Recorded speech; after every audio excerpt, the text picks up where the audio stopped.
Now we are discussing broadcasting. What is broadcasting? We will discuss with one example. In this example, I am taking 4 food items. Each food item, I am taking 100 grams. So this is food item 1, food item 2, and food item 3, and food item 4.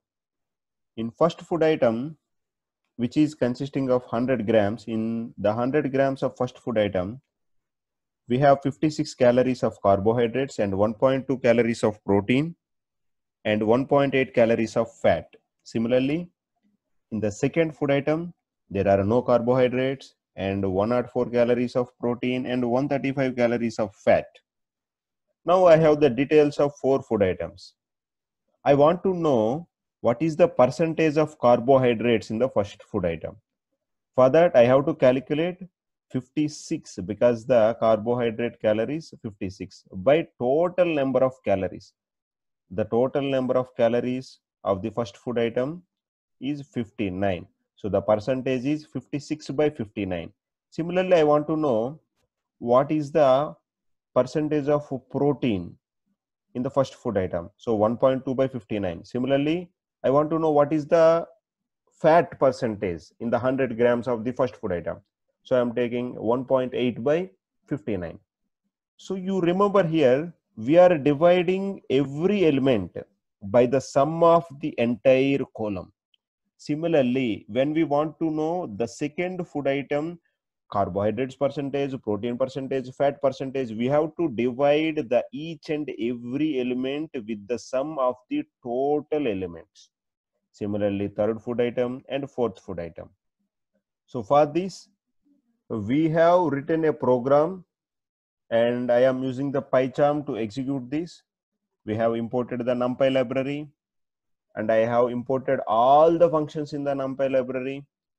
So we are taking the values, the 56 and 0 and 4.4 and 68.0, all the first row values in one array and all the second row values in second array and all the third row values in the third array. Now this is a two-dimensional array because we are having 3 one-dimensional arrays, and in each one-dimensional array we are having 4 elements. So the shape of array A is 3 by 4, and we can also know this as a two-dimensional array by seeing the 2 square braces. I want to divide each and every element of this array by the sum of the first column. I want to divide the first column elements with the sum of the first column and the second column elements with the sum of the second column. Similarly, third column elements with the sum of the third column.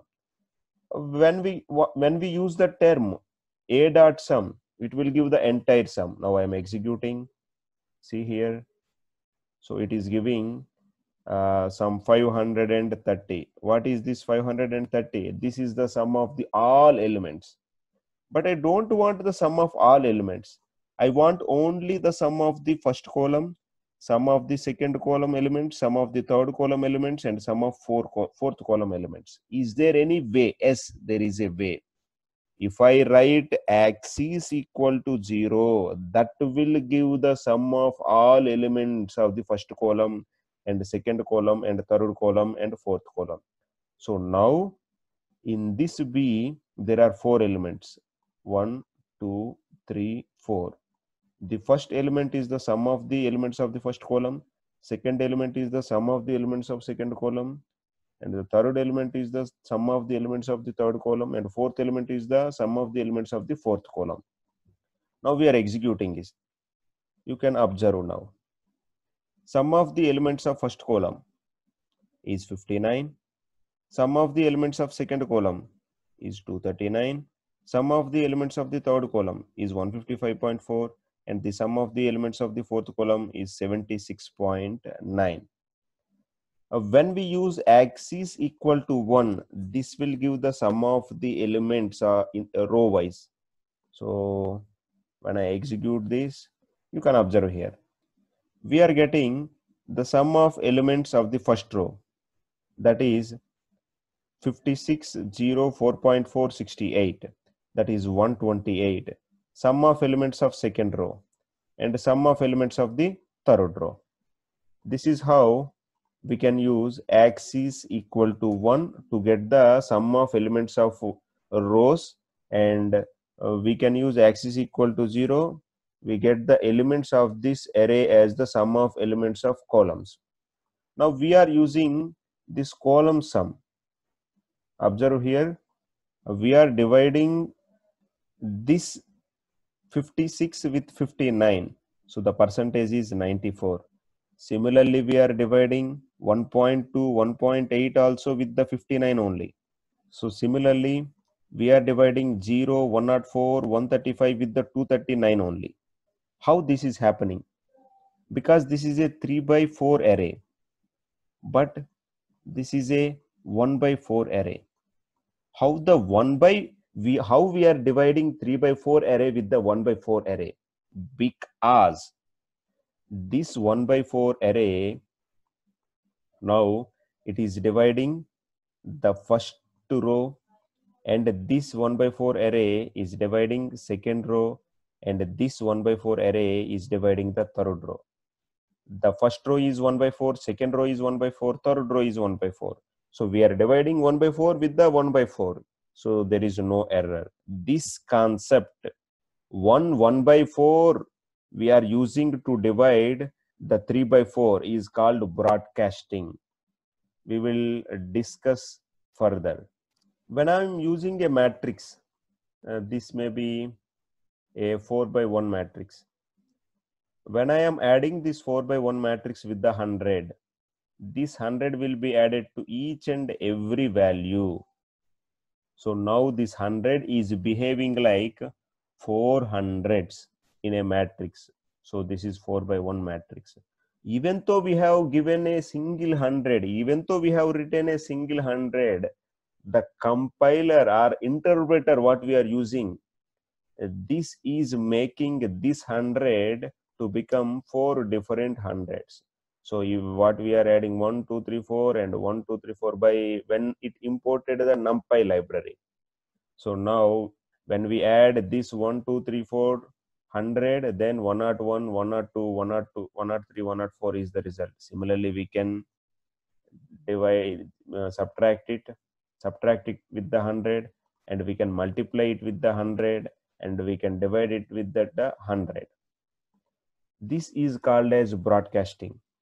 Now here we have taken a matrix 2 by 3, 2 rows and 3 columns. We can add another matrix which is 1 by 3. We can add a 2 by 3 matrix with the 1 by 3 matrix. How we can add? Because the matrices sizes are different, so error should come, but no error is coming. Why? Here again broadcasting is taking place. How?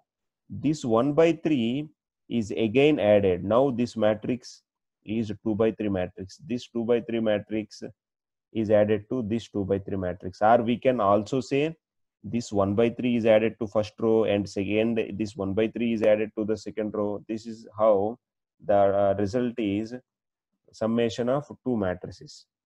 Similarly, not only we can take a row wise elements, we can take a column wise elements. This time I am taking only single column. In this column, when I am adding a single column, this single column will be added to the first column, second column and third column. Now the second column and third column will be repeated with 100 and 200. The result is 101, 204. The summation of these two matrices takes place. Similarly, we can subtract, and similarly we can divide the two matrices. This is how we can perform the operations of one matrix with the another 1 by n matrix or m by 1 matrix by using the broadcasting principle. But remember, if we take 2 by n or if we take m by 2, it will not be applicable.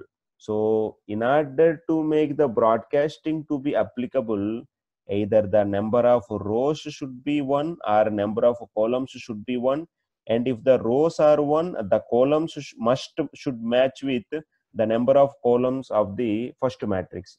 If the columns are 1, then the number of rows m should match with the number of rows of the first matrix. Then only the broadcasting is applicable. In the MATLAB or in Octave, whenever we want to use this kind of principle, we have to use BASX function. So when we use the single scalar 100, then also broadcasting will be applicable. Now we will practically observe how this broadcasting, what we have learned, is applicable. Now we have taken an array A and a matrix B. We have taken the same elements 1, 2, 3, 4 and 1, 2, 3, 4. We are trying to add 50 to each and every element of the array, and we are trying to add 50 to each and every element of the matrix. We check whether the addition is possible or not. Now I am executing this. Now you observe. Each and every element is added to the array and the result is 51, 52, 53, 54. Each and every element is added to the matrix and the result is 51, 52, 53, 54. Now we will check whether the remaining operations also possible or not. Now we are subtracting. The result is subtraction. Yes, subtraction is also possible. And we are now dividing. So now we are multiplying. Yes, multiplication is also possible. Now we are dividing. Division is also possible. This is how the broadcasting is working with a single scalar when we are taking. Now we check with the another matrix. Now we have taken array A. In this array, there are 3 rows and 4 columns. Matrix B. In this matrix B also we have 3 rows and 4 columns. Now we are trying to add an array which is having only 4 elements. Means it is having 1 row and 4 columns, and a matrix which is having 1 row and 4 columns. So can this matrix addition is possible, because we are trying to add 2 matrices. One matrix is 3 by 4 matrix and the second matrix is 1 by 4 matrix. Because we have already discussed the broadcasting concept, the number of columns in the 2 matrices are matching, and in the second matrix the number of rows are 1, because it is obeying the broadcasting principle. Now the addition should be possible. We are executing this program. As addition, you can observe the addition. Now I am subtracting. This is the subtraction of 2 matrices. Now we are dividing the 2 matrices and 2 arrays. Division also possible. This is how broadcasting enhances our chances of multiplying one matrix with a scalar, or addition of a matrix with a scalar, or subtraction or a division of a matrix with a scalar. And we can add or subtract or divide 2 matrices even though the size of the 2 matrices are different. If the second matrix is having a single row and the columns of the second matrix are matching with the columns of the first matrix, then the broadcasting is possible. And similarly, if the rows of the second matrix is matching with the rows of the first matrix and the columns of the second matrix equal to 1, then also broadcasting is possible. This is how we use the broadcasting in the NumPy. This will be useful in our deep learning. So broadcasting, when we operate with the different matrices, whenever the 2 matrices addition, subtraction and division, this broadcasting we have to remember.